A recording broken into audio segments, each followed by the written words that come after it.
যদি আমিরের ভোটকে দ্বিগুণ করা হয়, 3 গুণ 4 গুণ করা হয়, সেই ক্ষেত্রেও সাদিক কায়েমের কাছে আমিরের ভোট পৌঁছাবে না।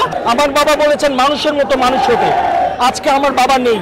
এখন কবরে গিয়ে বলি, বাবা আপনি তো বলেছেন মানুষের মতো মানুষ হতে, আজকে আপনি নেই, কিন্তু আওয়ামী লীগ হয়নি। নির্বাচনের যে 4টা শেষ হয়েছে তার ফলাফলও কিন্তু 8টা 9টার মধ্যে শেষ হয়ে গেছে, এবং সেটাকে কেন দীর্ঘায়িত সময় করে, লং টাইম পার করে, নেগোসিয়েশন করে, শিবিরকে চাপ দিয়ে, জামাতকে চাপ দিয়ে, উপদেষ্টার মাধ্যমে, এবং আমরা জানি যে সরকারের অনেক বড় গোয়েন্দা সংস্থার মাধ্যমে এই ফলাফলকে ভিন্ন খাতে নেওয়ার জন্য চাপ দেওয়া হচ্ছে ছাত্র শিবিরের উপরে।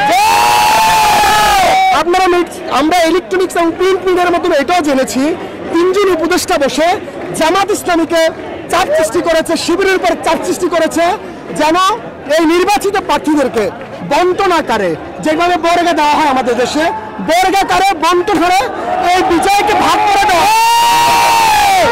সুতরাং বাংলাদেশের সকল মানুষ এখন সবাই সচেতন প্রিন্ট মিডিয়ার মাধ্যমের কারণে। আমরা সবাই জানি ডাকসুতে কি হয়েছে, এবং আমরা বলি শুধু আনুষ্ঠানিক কারণে যদি কোনো কারণে এখন পর্যন্ত ঘোষণা দিতে ব্যর্থ হয় ডাকসু প্রশাসন কিংবা এই উপদেষ্টা পরিষদ, আমরা এখানে দাঁড়িয়ে আমাদের সে অধিকার, আমাদের সে দাবি, আমাদের সে অর্জনকে আমরা অবশ্যই ছিনিয়ে নেব ইনশাআল্লাহ। যে কয়েক দফায় যদি আমিরের ভোটকে দ্বিগুণ করা হয়, 3 গুণ 4 গুণ করা হয়, সেই ক্ষেত্রেও সাদিক কায়েমের কাছে আমিরের ভোট পৌঁছাবে না।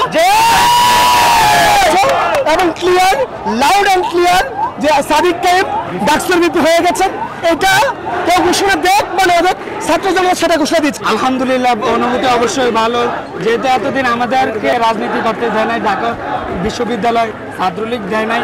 এখন জামাত শিবির যখন আপনার এগিয়ে রয়েছে, তখন তারা বিভিন্ন মব ক্রিয়েট করার চেষ্টা করছে, কিন্তু বাংলাদেশের ছাত্র জনতা জানে তারা জিতবে, তারা হারবে। তারা যখন হারার দ্বারপ্রান্তে, তারা অবশ্যই একটা মব ক্রিয়েট করে এই নির্বাচনের ফলাফলটা অন্যদিকে নেওয়ার চেষ্টা করতেছে।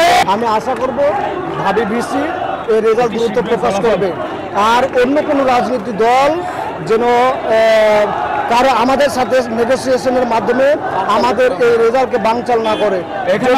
ওরা যদি সুযোগ করে, এই ধরনের যদি আপনার চেষ্টা করে, আমরা রাজপথে নেমে আমাদের অধিকার আমরা আদায় করব। আমি নারায়ণগঞ্জ থেকে এসেছি। বিগত 16 বছর আমরা যে একটা আবদ্ধ অবস্থায় ছিলাম, এই ইলেকশন, আগের এই ইলেকশনগুলো আমরা ছোটবেলা দেখেছি, ঈদের মতো একটা উৎসব আমেজ। এই বিগত 16 বছর আমরা সেই উৎসব আনন্দ, ঈদের আনন্দ উৎসব থেকে আজকে আলহামদুলিল্লাহ মনে হয় যে দেশ স্বাধীন হয়েছে। 5ই আগস্ট যেরকম আমরা স্বাধীন, জুলাইতে যেরকম আমরা স্বাধীন হয়েছি, ঠিক এটা আবার আরেকটা ফিল, আরেকটা ফ্লেভার।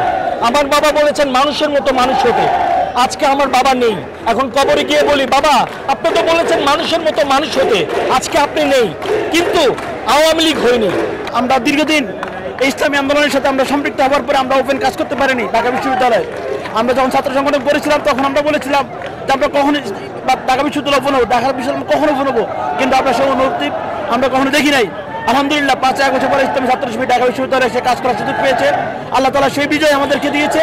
আমাদের অনুভূতির আসলে কোনো শেষ নেই। ইসলামী ছাত্র শিবির যে এত জনপ্রিয়তা অর্জন করেছে এই পর্যায়ে, এটা বলার অপেক্ষা রাখে না। তাই শুরু থেকে আমরা এই নির্বাচনটা বানচাল করার জন্য অনেক চেষ্টা করেছে। ঢাকা বিশ্ববিদ্যালয় 40,000 স্টুডেন্টের জয়, মানে মনে করি সারা বাংলাদেশে মেধাবী স্টুডেন্টরা এখানে স্থান পায়। এখানে যে কেউ এটা নর্মাল কোনো কলেজ না, স্কুল না, আমি মনে করি এটা সারা বাংলাদেশের জয়। 40,000 স্টুডেন্ট যে ভোটাধিকার প্রয়োগ করার 16 বছর পর সুযোগ পেয়েছে, ঠিক জাতীয় নির্বাচনে এই সুযোগটার মাধ্যমে ইনশাল্লাহ জামাত শিবির জয় ছিনিয়ে আনবে বলে আমি মনে করি। সাদিক কায়েমের বিজয়ে আমার ঈদ লাগতেছে, ঈদের মতো লাগতেছে।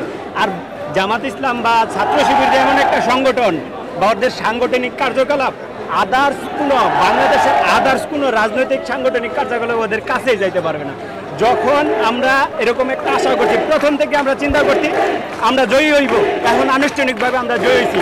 আমরা ঢাকা ইউনিভার্সিটিতে সাদিক কায়েম জয়ী হয়েছে, এখন তাদের কার্যকলাপ দেখাবে, এবং ভবিষ্যতে আমার মনে হয় তাদেরকে এমনি ছাত্র এটাইটা নিয়ে আসবে, ওদের এই জায়গায় আর কি করবে। বাংলাদেশ ইসলামী ছাত্র শিবিরের আজকে যে বিজয়, এটা একটা ঐতিহাসিক বিজয়। এই বিজয়ে সাধারণ শিক্ষার্থীদের বিরাট বড় একটা অর্জন, যে শিক্ষার্থীরা সত্য এবং ন্যায়ের পক্ষে ভোট দিয়েছে, এবং আগামীতে ঢাকা ইউনিভার্সিটি সত্য এবং ন্যায়ের পথে এগিয়ে যাবে।